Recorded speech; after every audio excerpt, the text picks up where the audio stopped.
Hello student, स्वागत है हमारे एक स्टडी चैनल में। आज हम पढ़ने वाले हैं 9th क्लास के साइंस चैप्टर 1 का पार्ट 2। तो आइए आज हम पढ़ेंगे गलनांक, क्वथनांक और ऊर्ध्वपातन के बारे में। तो आइए बहुत ही इजी तरीके समझेंगे कि गलनांक किसे कहते हैं। तो आइए स्टूडेंट देखते हैं। नंबर 1 है हमारा गलनांक यानी मेल्टिंग पॉइंट, यानी कि गलनांक किसे कहते हैं। तो आइए देखते हैं।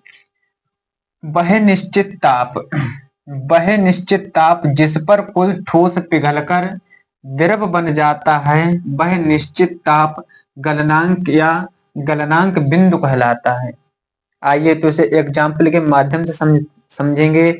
आपने पिछले पार्ट में पढ़ा था कि पदार्थ की 3 अवस्थाएं होती हैं। पहली होती है हमारी ठोस अवस्था, दूसरी होती है हमारी द्रव अवस्था, तीसरी होती है हमारी गैसीय अवस्था। तीसरी क्या होती है?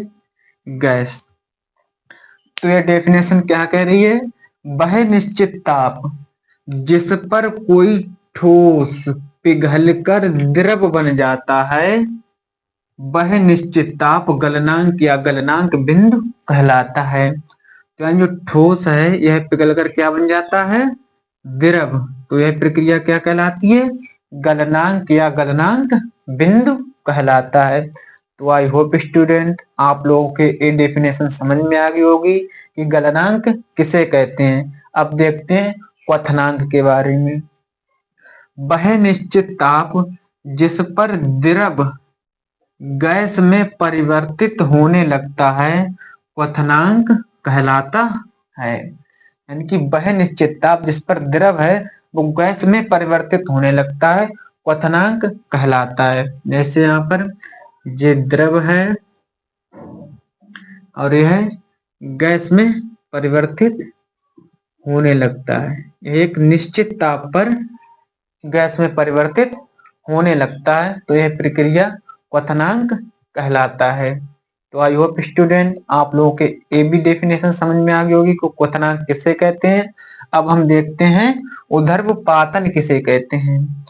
तो वह प्रक्रिया जिसमें कोई ठोस पदार्थ वह प्रक्रिया जिसमें कोई ठोस पदार्थ बिना द्रव में परिवर्तित हुए सीधे गैस में बदल जाता है, वह प्रक्रिया ऊर्ध्वपातन कहलाती है।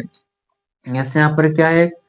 3 अवस्थाएं पदार्थ की, ठोस, द्रव और गैस। ठोस, द्रव, गैस। ठीक, ठोस, द्रव, गैस। तो अब देखते हैं यहाँ पर कि जो हमारा ठोस है वो द्रव में परिवर्तित नहीं होता, यानी कि बिना द्रव में, यानी वो द्रव में परिवर्तित नहीं होता, सीधे ठोस गैसीय अवस्था में बदल जाता है। तो इस प्रक्रिया को ऊर्ध्वपातन कहते हैं।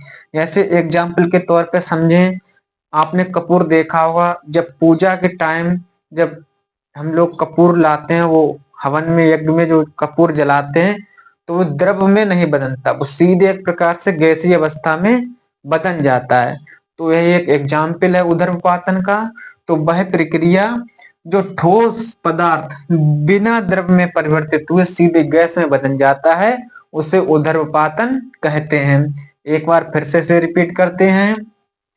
गलनांक किसे कहते हैं? जो ठोस पिघलकर द्रव में परिवर्तित हो जाता है उसे गलनांक कहते हैं। नंबर 2 क्वथनांक, जो द्रव गैस में परिवर्तित होने लगता है, यानी एक निश्चित ताप पर एक गैस में परिवर्तित होने लगता है, उसे क्वथनांक कहते हैं। और नंबर 3 वह प्रक्रिया जिसमें ठोस पदार्थ बिना द्रव में परिवर्तित हुए सीधे गैसीय अवस्था में परिवर्तित हो जाता है, उसे ऊर्ध्वपातन कहते हैं। तो आई होप स्टूडेंट आप लोगों के अच्छी तरीके से समझ में आ गया होगा। अगर वीडियो पसंद आई तो वीडियो को लाइक करें, अगर चैनल पे नए हैं तो चैनल को सब्सक्राइब करें। मिलते हैं नेक्स्ट वीडियो में।